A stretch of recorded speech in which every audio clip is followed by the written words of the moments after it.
sai ka danna ƙararrawa domin samun sanarwa idan mai uploading na sabbin bidiyoyin.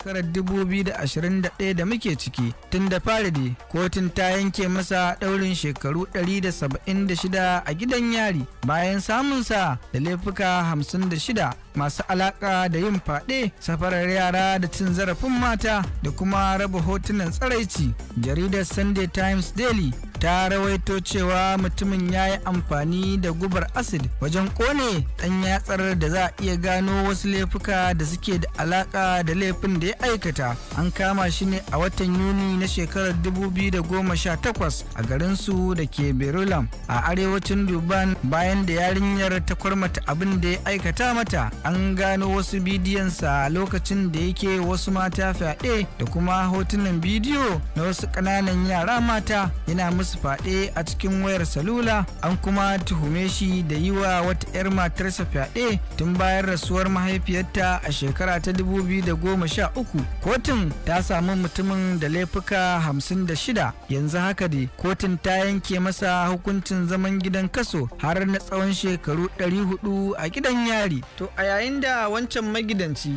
zai shafe tsawon shekaru 400 a gidan ajiya da gyaran hali biyo bayan aikata wancan laifuka 56, a nan kuwa wani jami'in ɗan sanda mai shekaru 91 a duniya mai suna LC Smith an bayyana shi a matsayin wanda ya fi kowane jami'in ɗan sanda daɗewa a bakin aiki. LC Smith ya ce ba shi da shirin yin ritaya kuma ya sadaukar da rayuwarsa wajen yi wa jama'arsa hidima, inda yake aikin kwanaki 4 a cikin kowane mako.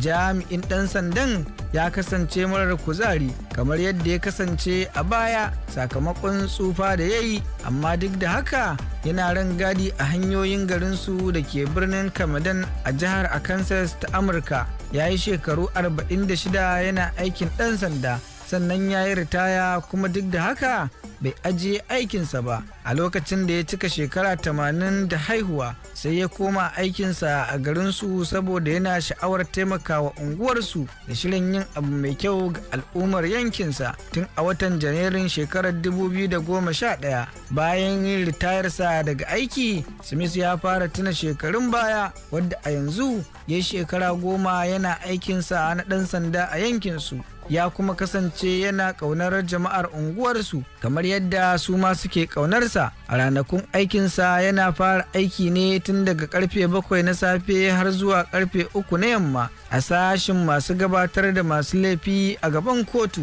To mai sauraro, shirin